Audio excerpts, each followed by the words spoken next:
السلام عليكم ورحمة الله وبركاته. الحمد لله الحمد لله نحمده ونستعينه ونستغفره ونؤمن به ونتوكل عليه ونعوذ بالله من شرور أنفسنا ومن سيئات أعمالنا. من يهده الله فلا مضل له ومن يضلله فلا هادي له. ونشهد أن سيدنا وسندنا وحبيب قلوبنا ومولانا محمدا عبده ورسوله الذي أرسله إلى كافة الناس بالحق بشيرا ونذيرا وداعيا إلى الله بإذنه وسراجا منيرا. أما بعد فأعوذ بالله من الشيطان الرجيم. بسم الله الرحمن الرحيم. يا أيها الذين آمنوا لا تتخذوا اليهود والنصارى أولياء. وقال رسول الله صلى الله عليه وسلم: من تشبه بقوم فهو منهم، أو كما قال رسول الله صلى الله عليه وسلم. صدق الله العلي العظيم وصدق رسوله النبي الكريم، ونحن على ذلك لمن الشاهدين والشاكرين، والحمد لله رب العالمين. شكرا لله. اللهم صل على سيدنا محمد وعلى آل سيدنا محمد، كما صليت على سيدنا إبراهيم وعلى آل سيدنا إبراهيم إنك حميد مجيد. اللهم بارك على سيدنا محمد وعلى آل سيدنا محمد، كما باركت على سيدنا إبراهيم وعلى آل سيدنا إبراهيم إنك حميد مجيد. الحمد لله। মহান আল্লাহ রাব্বুল আলামিনের অসংখ্য অগণিত শুকর, যিনি আজ সাপ্তাহিক ঈদের দিন, ইবাদতের দিন, উৎসবের দিন, মুসলমানদের এক বিশেষ দিন, জুমার দিন, বিশেষ ইবাদত জুমার নামাজ আদায়ের জন্য আগে আগে মসজিদে চলে আসার তৌফিক দান করেছেন। এই জন্য সকলে হৃদয়ের থেকে, অন্তরে অন্তঃস্থল থেকে শুকর আদায় করি আলহামদুলিল্লাহ। সম্মানিত মুসল্লিয়ানে কেরাম, আমাদের সামনে এই মুহূর্তে দুটি বিষয় উপস্থিত। একটি হচ্ছে আমাদের রোজা খুবই সন্নিকটে চলে এসেছে, আর দ্বিতীয় আরেকটি বিষয় হচ্ছে আগামীকাল ফেব্রুয়ারি মাসের 14 তারিখ। এই তারিখটাকে কেন্দ্র করে অনেকেই সমাজের এক শ্রেণীর মানুষ এটাকে উদযাপন করে থাকে। এই দিনটিকে কেন্দ্র করে বিভিন্ন অন্যায় অশ্লীল কার্যক্রম করে থাকে। আমি দুটো বিষয়ে অল্প করে আলোচনা করার চেষ্টা করবো ইনশাআল্লাহ। রমজানের বিষয়ে তো আমরা সামনে রমজান মাস ভরায় আলোচনা চলবে, এই জন্য আগামীকালকে 14ই ফেব্রুয়ারি যে দিবসটা, যেটাকে ভ্যালেন্টাইন্স ডে বলা হয়, এই দিবস সম্পর্কে কিছু আলোচনা করব। তারপর রোজার কিছু মাসআলা মাসাইল আমরা জানবো, যে রমজানের আগেই কিছু মাসআলা আমাদের জানা দরকার। এগুলো বাকি রোজার ফজিলত, ছেড়ে দেওয়ার ভয়াবহতা, ওইগুলো আমরা ইনশাল্লাহ আস্তে আস্তে করে শুনব। তো 14ই ফেব্রুয়ারিকে ভ্যালেন্টাইন্স ডে হিসাবে আন্তর্জাতিকভাবে উদযাপন করা হয়। তো ভ্যালেন্টাইন্স ডে মানে ইতিহাসে বিভিন্ন ধরনের বক্তব্য পাওয়া যায়। তো দুইটা উল্লেখযোগ্য বক্তব্য হচ্ছে 270 খ্রিস্টাব্দে মানুষ, ওই সরকার, ওই সময় যে রাজা ছিল, বাদশাহ ছিল, অমুসলিম শাসক, ওই সময় তো খ্রিস্টান শাসক, সে ওই প্রজাদেরকে যুদ্ধের ময়দানে নিয়ে যেতে চায়। এখন যুবকরা, যারা যুবক, তাদের অনেকেই যুদ্ধে যেতে আগ্রহী না। তখন সে নিষেধ করে দিল যে বিবাহ শাদী নিষেধ রাষ্ট্রে। তো বিবাহ যদি নিষেধ করে দেয়, তাহলে মানুষ বিয়ে শাদীর প্রতি আগ্রহী হবে কম, বিয়া, স্ত্রী, সন্তান, এদের প্রতি যে মায়া আছে সেটা থাকবে না। তখন সবাই যুদ্ধে যাবে, তার উদ্দেশ্য ছিল এটা। তো সে রাষ্ট্রীয়ভাবে বিয়ে নিষেধ করে দিল। তখন একজন ধর্মযাজক ছিল, যার নাম ছিল ভ্যালেন্টাইন। সে রাষ্ট্রীয় নিষেধাজ্ঞা অমান্য করলো এবং বিয়ে করলো। তো পরবর্তীতে রাষ্ট্র তাকে গ্রেফতার করছে এবং ফাঁসি দিয়েছে। তো তাকে ফাঁসি দেওয়ার তারিখটা ছিল 14ই ফেব্রুয়ারি। পরবর্তীতে তার ভক্তরা ভালোবাসা দিবস, মানে হলো স্ত্রী সন্তানের সাথে যেন ভালোবাসা না হয়, সেটার জন্যই তো রাষ্ট্র আইনটা করছিল। তো মানুষ সরকারের প্রতিবাদে ভ্যালেন্টাইন যে ধর্মযাজক ছিল, তার অনুসরণে এই দিনটাকে ভালোবাসা দিবস হিসেবে পালন করা শুরু করল। এটা হলো একটা মত, যেহেতু অনেক আগের ইতিহাস। আরেকটা ইতিহাস পাওয়া যায় 496 খ্রিস্টাব্দে পোপ প্লাসিয়াম 14ই ফেব্রুয়ারিকে ভ্যালেন্টাইন ডে অথবা ভালোবাসা দিবস হিসাবে ঘোষণা করে। এরপরে তার অনুসারীরা, খ্রিস্টান যারা ছিল, ইহুদি খ্রিস্টানরা, এটাকে ভ্যালেন্টাইন ডে ভালোবাসা দিবস হিসেবে উদযাপন করা শুরু করে। তো এই দিনটিকে অমুসলিম যারা আছে তারা তো উদযাপন করে। এখন আমাদের জন্য এই ব্যাপারে কি নির্দেশনা, মুসলমানদের জন্য কি নির্দেশ, আমরা কি করব? সমস্ত আমাদের দেশেও 14ই ফেব্রুয়ারিকে সরকারি ছুটি হিসেবে ঘোষিত রয়েছে। তো মুসলমানদের জন্য এই ব্যাপারে নির্দেশনা কি? আল্লাহ রাব্বুল আলামিন কুরআনে কারিমে বলেন, ইয়া আইয়ুহাল্লাযীনা আমানু লা তাত্তাখিযুল ইয়াহুদা ওয়ান নাসারা আউলিয়া। হে ঈমানদারেরা, ওহে মুমিনগণ, তোমরা যদি আল্লাহ এবং আল্লাহর রাসূলের প্রতি ঈমান এনে থাকো, মুমিন হয়ে থাকো, তাহলে ইহুদি খ্রিস্টানকে তোমরা বন্ধু রূপে গ্রহণ করবে না।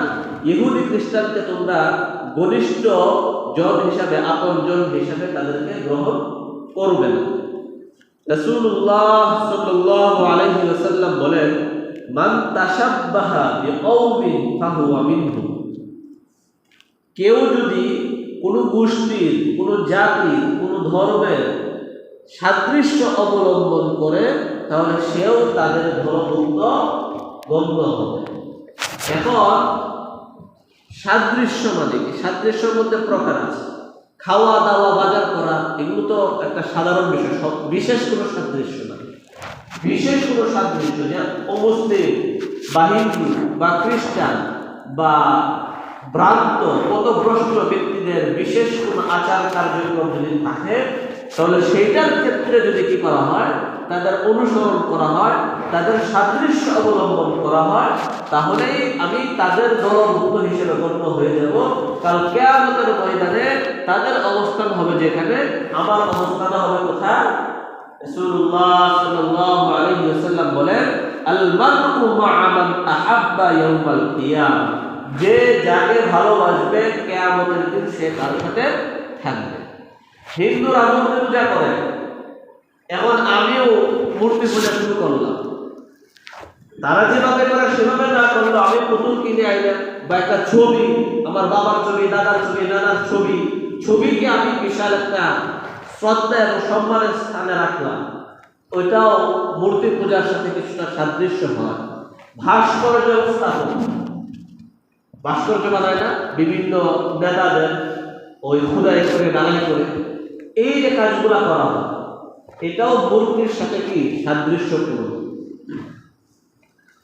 তো কোনো দল বা ধর্মের সাথে যদি কোনো কাজ সাদৃশ্যপূর্ণ হয়ে যায় তাহলে সেটা থেকে বিরত থাকতে হবে। ভ্যালেন্টাইন্স ডে এটা হলো খ্রিস্টানদের ও মুসলিমদের কালচার, তাদের আবিষ্কার, তাদের কাজ। এখানে আরো অনেকগুলো অন্যায় কার্যক্রম আছে, সেটা তো পরে। একটা হলো যে আমি আমার বৈধ স্ত্রীর সাথে আমার ভালোবাসা উদযাপন করব, সেটাও নিষেধ। এই দিনকে বিশেষভাবে স্মরণ করে যদি করা হয় যে আজকে তো ভালোবাসা দিবস, চলো আমরা স্বামী স্ত্রী রোমান্স করি, দিন থেকে উদযাপন করি, এটা ইসলাম নিষেধ করেছে না, এটা করা যাবে না। স্বাভাবিকভাবে বৈধতার ভিত্তিতে যে কোনো সময় আপনারা রোমান্স করতে পারেন, করা যায়, কিন্তু বিশেষভাবে এই দিন থেকে স্মরণ করে যদি করা হয় তাহলে এটা কাফেরদের সাথে অমুসলিমদের সাথে সাদৃশ্য হয়ে যায়, এটা নিষেধ। তো মহব্বত ও ভালোবাসা, মহব্বত ও ভালোবাসা এটা দুই প্রকার, একটা হলো বৈধ ভালোবাসা, একটা হলো অবৈধ ভালোবাসা। বৈধ ভালোবাসার মধ্যে কিছু আছে জরুরি, অপরিহার্য। বৈধ ভালোবাসা কি জিনিস? আল্লাহ তাআলার প্রতি ভালোবাসা থাকা, আল্লাহ এবং আল্লাহ রাসূলের প্রতি ভালোবাসা থাকা। এই বিষয়ে কিছু আলোচনা এর আগেও হয়েছে, সামনেও হবে ইনশাআল্লাহ। তো আল্লাহ তাআলার প্রতি ভালোবাসা থাকা এটা মুমিনের জন্য, ইমানদারের জন্য একটা অপরিহার্য বিষয়। ভালোবাসা থাকবে আল্লাহর প্রতি, ভালোবাসা হবে রাসূলুল্লাহ সাল্লাল্লাহু আলাইহি ওয়াসাল্লামের প্রতি। যে রাসূলের প্রতি যদি কারো ভালোবাসায় কমতি থাকে, মহব্বতের কমতি থাকে, তাহলে তো ইমানদারি হতে পারলাম না, ইমানই কারো সম্পূর্ণ হয় না। রাসূলুল্লাহ সাল্লাল্লাহু আলাইহি ওয়াসাল্লাম বলেন, লা ইউমিনু আহাদুকুম হাত্তা আকুনা আহাব্বা ইলাইহি মিন ওয়ালিদিহি ওয়া ওয়ালাদিহি ওয়ান নাসি আজমাইন। আমি যদি কারো কাছে তার পিতা মাতা সন্তান সন্ততি সমস্ত মানুষ থেকে বেশি প্রিয় না হয়, তাহলে তার ঈমান পরিপূর্ণ হয় না, সে পূর্ণাঙ্গ মুমিন হতে পারে না। আমার ভালোবাসা হবে আল্লাহর প্রতি, আমার ভালোবাসা হবে রাসূলের প্রতি। কারণ আল্লাহর প্রতি ভালোবাসা নাই, রাসূলের প্রতি ভালোবাসা নাই, কার প্রতি আছে? সেই খ্রিস্টানরা কি একটা দিন আবিষ্কার করেছে, সেটার প্রতি আছে আমার ভালোবাসা। আল্লাহ আল্লাহ রাসূলের আনুগত্যের প্রতি আমার ভালোবাসা নাই, আমার ভালোবাসা আছে অমুসলিমদের প্রতি, অমুসলিমদের আবিষ্কৃত বিভিন্ন দিবস যাপনের প্রতি। আমি আমার নিজেকে শুধরাইতে হবে, তওবা করে নিতে হবে। ভালোবাসা থাকবে মাতা পিতার প্রতি, সন্তান পিতা মাতাকে ভালোবাসবে। হাদিসে এসেছে সন্তান যদি মহব্বতের দৃষ্টিতে, ভালোবাসার দৃষ্টিতে মা বাবার চেহারার দিকে তাকায়, তাহলে আল্লাহ তাআলা তাকে হজের সওয়াব দান করেন। সাহাবী জিজ্ঞাসা করলেন, ইয়া রাসূলুল্লাহ, আমি দিনে সারাদিন পর একটু পর পর আমি তাকাইতে থাকি। রাসূলুল্লাহ সাল্লাল্লাহু আলাইহি ওয়াসাল্লাম বললেন, তুমি মহব্বতের সাথে যতবার তোমার মাতা পিতার দিকে তাকাবে, তাদের চেহারার দিকে তাকাবে, আল্লাহ তাআলা তোমাকে কবুল হজের সওয়াব দান করবেন। বৈধ ভালোবাসা থাকবে স্বামী স্ত্রীর প্রতি, একে অপরের প্রতি ভালোবাসা, আন্তরিকতা প্রদর্শন করবে। আজকে নিজের স্ত্রীর প্রতি ভালোবাসা নাই, সামান্য অন্যায়ের কি ডিভোর্স, বিচ্ছেদ হচ্ছে, ভালোবাসা থাকছে কার প্রতি? অন্যায়, অবৈধ, বেগানা নারীদের প্রতি। আছে না, আছে না? বিভিন্ন দিকে নিজের স্ত্রী রেখে পরকীয়া, বিভিন্ন বেগানা গায়রে মাহরাম নারীদের সাথে অবৈধ সম্পর্ক, আর তাদেরকে নিয়ে কি করা হয়? ভ্যালেন্টাইন্স ডে উদযাপন করা হয়। বিভিন্ন পার্কে, বিভিন্ন ওই ইয়াতে নিয়ে, হোটেলে নিয়ে গিয়ে তাদের সাথে রোমান্স করা হয়। আপনার একটা তো হলো ঈমান, একটা হারাম কাজ, একটা হলো এই দিনটা আমি কাফেরদের সাথে, অমুসলিমদের সাথে সাদৃশ্য অবলম্বন করছি। আমার ঈমানটাই তো কতটুকু থাকতেছে, আমার সতর্ক থাকা উচিত যে আমার ঈমানটা থাকতেছে। তারপর ভালোবাসা থাকবে কার প্রতি? ভালোবাসা থাকবে মুমিনদের প্রতি। আমরা এর আগে শুনেছি আরশে আজিমের ছায়ার নিচে স্পেশাল কিছু মানুষ স্থান পাবে। এর মধ্যে এক প্রকার হচ্ছে যেই দুইজন মুমিন পরস্পরে একে অপরকে আল্লাহ তাআলার জন্য ভালোবেসেছে। তো আল্লাহর জন্য ঈমানের ভ্রাতৃত্ব হিসেবে মুমিনরা মুমিন ভাই হিসেবে পরস্পরে একে অপরের প্রতি ভালোবাসা থাকবে। সাধারণ মুসলমানদের প্রতি ভালোবাসা থাকবে, মানুষ হিসেবে একজনের প্রতি আমার দরদ থাকবে, ভালোবাসা থাকবে। এগুলা বৈধতা, বৈধ ভালোবাসা, বৈধতার সীমার ভিতরে। আমি যে কারোর সাথে ভালোবাসার সম্পর্ক করব, হোক সে নারী, হোক সে পুরুষ, হোক সে মুসলমান, হোক সে অমুসলমান, আমাকে শরীয়তের সীমা রেখা এক্ষেত্রে জেনে নিতে হবে। একজন নারীর প্রতি আমার ভালোবাসা কতটুকু হবে? নারী যদি হয় আমার মা, আমার বোন, আমার খালা, ফুফু, তাহলে সেই ভালোবাসা হবে একরকম। নারী যদি হয় আমার স্ত্রী, তাহলে হবে সেই ভালোবাসা আরেক রকম। নারী যদি হয় আমার খালাতো বোন, মামাতো বোন বা দূরের কোনো মহিলা, তাহলে মানুষ হিসেবে তার প্রতি একটা আমার দয়া থাকবে, ভালোবাসা থাকবে। সেটা দূরত্ব বজায় রেখে, কোনো দেখা সাক্ষাৎ কথাবার্তা ছাড়া। আমি দূর থেকে চেষ্টা করব আমার সাধ্য অনুযায়ী যে একজন মানুষ যেন ক্ষতিগ্রস্ত না হয়, সাধারণ মুসলমান হিসেবে। ওইটা আমার ভালোবাসার স্তর আছে, স্থান কাল পাত্র অনুযায়ী কি আছে।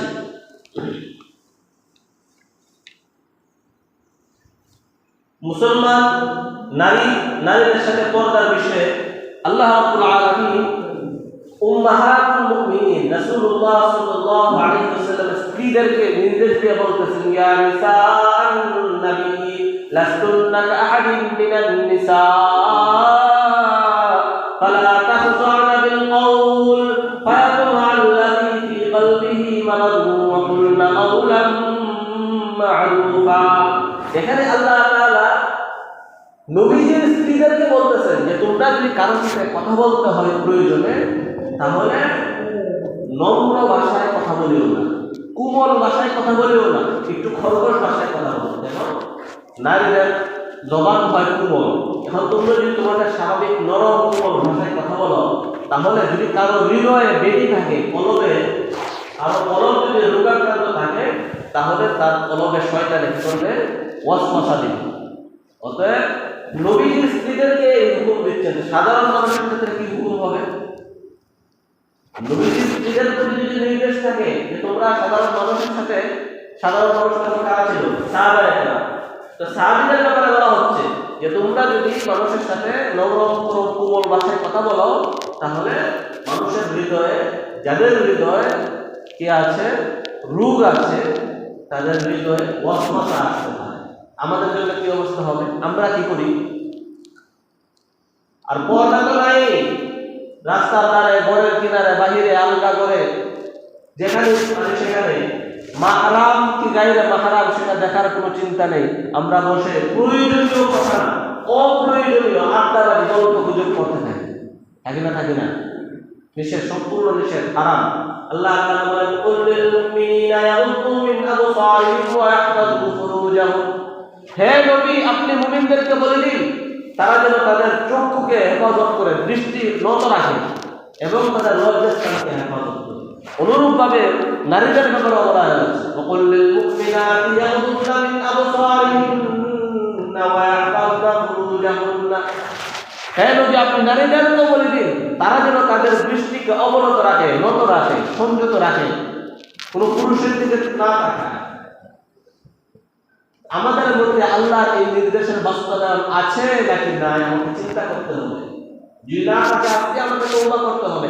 আমার ঘরের নারীদেরকে যেন বাহিরে যে গায়রে মাহরাম বেগানা পুরুষের সাথে কথাবার্তা না বলে, সেজন্য আমাকে আগে সতর্ক সচেতন হতে হবে।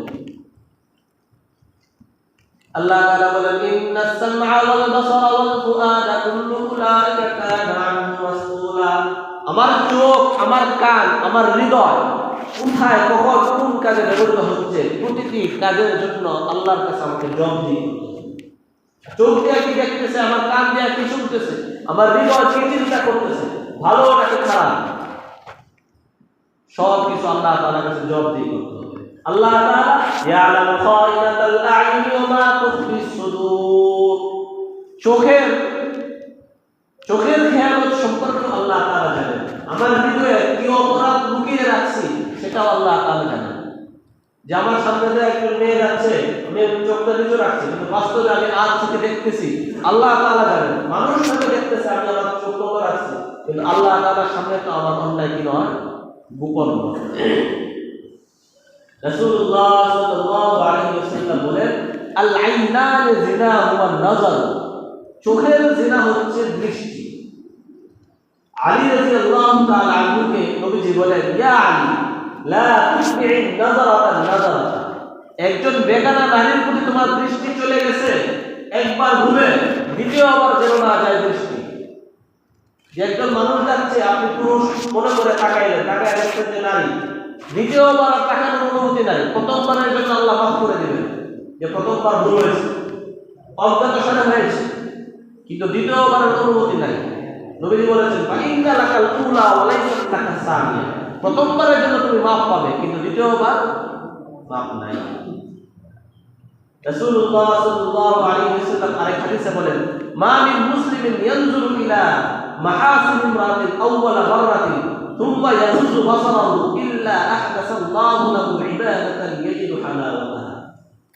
আমরা বলি যে ইবাদত করতে মন চাই না, ইবাদতের স্বাদ পাই না, নামাজ পড়ি কিন্তু নামাজে হৃদয় বসে না, নামাজ পড়তে ভালো লাগে না, কেন? এই হাদিসের মধ্যে নবী সমাধান দিয়েছেন যে কোনো মুসলমান কোন সুন্দরী নারীর প্রতি দৃষ্টি দেয়, ভুলে দৃষ্টি চলে যায়, অনিচ্ছাকৃত দৃষ্টি চলে যায়, সে যদি তার দৃষ্টিকে সংযত করে দ্বিতীয়বার ওই নারীর দিকে না তাকায়, তাহলে আল্লাহ তাআলা তার ইবাদতের স্বাদ দান করবেন, নিষ্ঠতা দান করবেন। দৃষ্টি আল্লাহর সারমু মিন সিহাম ইবলিস, ইবলিস বা শয়তানের অনেকগুলো তীর আছে, যেই তীর দিয়ে মানুষকে করে ধ্বংস করে, হত্যা করে, আহত করে। তো এই শয়তানের একটা তীর হচ্ছে দৃষ্টি, শয়তানের একটা প্রধানতম তীর হচ্ছে দৃষ্টি। এই দৃষ্টি অনেকগুলো অন্যায়ের দরজা খুলে দেয়। এই দৃষ্টি হবে তাদের প্রতি, তারপরে কথা বলতে আগ্রহী হবে, তারপরে আরো বড় অন্যায়ের দিকে অগ্রসর হবে। কোন নারীর সাথে গায়রে মাহরাম কোন নারীর সাথে একান্তে কথা বলা সম্পূর্ণরূপে হারাম, নাজায়েজ। রাসূলুল্লাহ সাল্লাল্লাহু আলাইহি ওয়াসাল্লাম বলেন, লা ইয়াখলুওয়ান্না রাজুলুন বিইমরাতিন ইল্লা কানা সালিসুহুমা শাইতান, কোন পুরুষ যেন কোন নারীর সাথে একান্তে কথা না বলে। যদি তারা কোন নারী আর পুরুষ একান্তে মিলিত হয়, একান্তে সাক্ষাৎ করে, তাহলে তাদের মধ্যে তৃতীয় জন হয় শয়তান। কি হয়? আপনি আপনার খালাতো বোনের সাথে একান্তে রুমে বসে আড্ডা দিচ্ছেন, তো কথাবার্তার লিমিট তখন আর থাকবে না, শয়তান নিজের মধ্যে কি করবে, অস্বস্তি সৃষ্টি করে দেবে।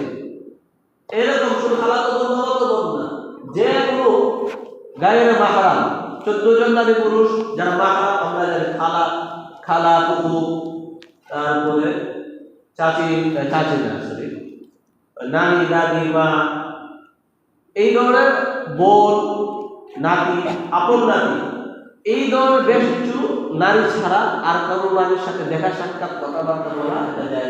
প্রয়োজনে পর্দার বাহির থেকে কথাবার্তা বলা যেতে পারে, যে আপনার বাজার দরকার, আপনার চাচা বাড়িতে নাই, চাচি বাড়ি থেকে বললো ঘরের ভিতর থেকে যে ওই অমুক বাড়িতে ঘরে আসো, বাজার নিয়ে এসো, প্রয়োজনে বলা যায় কথাবার্তা, কিন্তু দেখা সাক্ষাৎ ওইটা একবারেই বসে। আরেক হাদিসে রাসূলুল্লাহ সাল্লাল্লাহু আলাইহি ওয়াসাল্লাম বলেন, লা আন ইউতআনা ফি রাসি রাজুলিন বিমাখিতিন মিন হাদিদিন খায়রুল লাহু মিন আন ইয়ামাসসা ইমরাআতিন লা তাহিল্লা।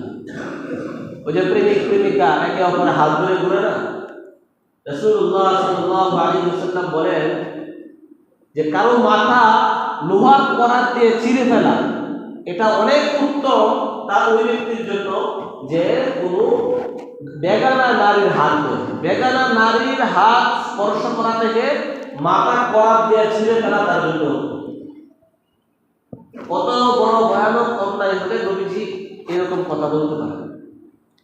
আল্লাহ তাআলা বলেন, ওয়ালা তাকরাবুজ জিনা ইন্নাহু কানা ফাহিশা ওয়ালা তাকরাবুল ফাওয়াহিশা মা যাহারা মিনহা ওয়া মা বাতান। জিনা করতে নিষেধ করেন নাই আল্লাহ তাআলা, বরং কি নিষেধ করেছেন, যে জিনার দ্বারে কাছে যেও না। আল্লাহ তাআলা জিনা করতে নিষেধ করছেন না, বরং জিনা হইতে পারে, যে প্রাথমিক ভূমিকা পর্ব যেগুলো আছে ওইগুলোতে তোমরা তোমরা দূরে থাকো। সব ধরনের বাহ্যিক, গোপন, প্রকাশ্য, অপ্রকাশ্য সব ধরনের অশ্লীলতা থেকে বিরত থাকো। আল্লাহ তাআলা আমাদেরকে তৌফিক দান করুন। রোজা চলে আসছে, আমি রোজা থেকে কয়েকটা মাসালা বলে দিই, বাকি আলোচনা ইনশাআল্লাহ আগামী সপ্তাহে হবে। কিছু মাসালা রোজার আগে আমাদের জানা থাকা দরকার। কি কি কাজে রোজা ভাঙে, কি কি কাজে রোজা কাজা কাফারা ওয়াজিব হয়, এই বিষয়গুলো। কিছু কাজ আছে রোজা মানে কি? রোজা হচ্ছে দুইটা জিনিস থেকে বিরত থাকা, খাওয়া দাওয়া, পানাহার এবং স্ত্রী সহবাস। এই দুইটা জিনিস থেকে বিরত থাকার নাম হলো কি? রোজা। এই দুইটা যে কোনো একটা যদি হয়ে যায় তাহলে রোজা শেষ। ইচ্ছাকৃত হলে কাজা এবং কাফারা দুটোই দিতে হবে। তো রোজার দিনের বেলা ইচ্ছাকৃত পেটের ভিতরে কোনো কিছু যাওয়া, খাওয়া বা পান করা, স্ত্রী সহবাস করা, এগুলো হলে কাজা কাফারা দুটোই লাগবে। বিড়ি, সিগারেট এগুলো রোজা ভঙ্গের কারণ, কাজা কাফারা দুটোই ওয়াজিব। সাহারির সময় সুবে সাদিক হয়ে গেছে, মানে রক্ত শেষ, জানার পরও যদি আপনি খাবার চালিয়ে যান তাহলে কাজা কাফারা দুটোই হবে। কাজা হলো তো একটা রোজা কাজা রাখা, আর কাফারা হচ্ছে ধারাবাহিকভাবে 60টা রোজা রাখা। রোজার কাফারা হচ্ছে ধারাবাহিকভাবে 60টা রোজা রাখা। আপনি যদি চাঁদের 1 তারিখ থেকে শুরু করেন আর ওই চাঁদ 29-এ যান, তাহলে পরবর্তী চাঁদ শেষ হওয়া পর্যন্ত একটা কম হইলেও চাঁদের মাস অনুযায়ী কি হয়ে যাবে? 59টা রাখলেও হয়ে যাবে। অন্যথায় ধারাবাহিকভাবে 60টা রাখতে হবে। আর শুধু কাজা ওয়াজিব হয়, রোজা ভেঙে যায়। অনিচ্ছাকৃতভাবে আপনি উযু করতেছেন, গোসল করতেছেন, রোজার কথা স্মরণ আছে, অনিচ্ছাকৃতভাবে গলায় পানি বা কোনো কিছু চলে গেল, তাহলে কি হবে? থুতুর সাথে রক্ত আসতেছে, আপনি গিলে ফেললেন, বমি আসলো, সেটা আপনি গিলে ফেললেন, নাকে ওষুধ ব্যবহার করলেন, সুবে সাদিক আছে, মানে রক্ত আছে মনে করে সে খাইতেছে কিন্তু রক্ত গেছে না, এই ধরনের কাজগুলো হলে রোজা হবে না, কাজা আদায় করতে হবে, কাফারা লাগবে। চোখে ওষুধ দিলে রোজা ভাঙবে না। রোজার দিন রোজা রাখছেন যে মনে নাই, আপনার রোজা শুরু হয়েছে মনে নাই, একটা কিছু খেয়ে ফেলছে, বাজারে গিয়ে নাস্তা করে ফেলছে, ভুলে খেয়ে ফেলছে, তাহলে রোজা ভাঙবে না। তবে তাৎক্ষণিকভাবে, মানে রোজার কথা স্মরণ হলে বা কেউ যদি স্মরণ করা যায়, তাৎক্ষণিকভাবে খাবার ছেড়ে উঠে যেতে হবে। অনিচ্ছাকৃত বমি হলে রোজা ভাঙবে না। ওই মুখের ভিতরে যদি অনিচ্ছাকৃতভাবে মশা, মাছি, ধুলোবালি এগুলো চলে যায় তাহলে রোজা ভাঙবে না। আর রোজার জন্য নিয়ত করা জরুরি। নিয়তটা রাত্রে সেহরির সময় করলেই চলবে, যে আমি রোজা রাখার নিয়ত দেখাইতেছি, মুখে বলা জরুরি না। আর তাও যদি কোনো নিয়ত নাই তাহলে সূর্য মাথার উপরে আসার আগ পর্যন্ত এই সময় নিয়তটা করে নিতে হবে। পুরো মাসের জন্য একসাথে নিয়ত করা জরুরি না, কি চলবে না, প্রতিদিনের জন্য আলাদা আলাদা নিয়ত করতে হবে। বস্তুত ওলামায়ে কেরাম বলেন যে সাহারি খাওয়ার এক নিয়ত, তারপরও এটা আবার দিলে উপস্থিত করতে হবে যে আমি রোজা রাখছি। আল্লাহ তাআলা আমাদেরকে তৌফিক দান করুন। আমি রোজার আরো বিষয় সামনে ইনশাআল্লাহ, রমজান মাস আছে, পুরো মাস ভরাই বলা হবে আস্তে আস্তে অল্প অল্প করে। তারপরে কারো কোনো বিষয় বিশেষভাবে জানার দরকার থাকলে আমাদের কাছে জেনে নিয়ে আল্লাহ তাআলা আমাদেরকে তৌফিক দান করুন। এটা তো সম্ভাব্য মধ্যরাত রাখছি, তারপরে আমরা চাঁদ দেখবো, ওই চাঁদের উপর নির্ভর করবে আর কি।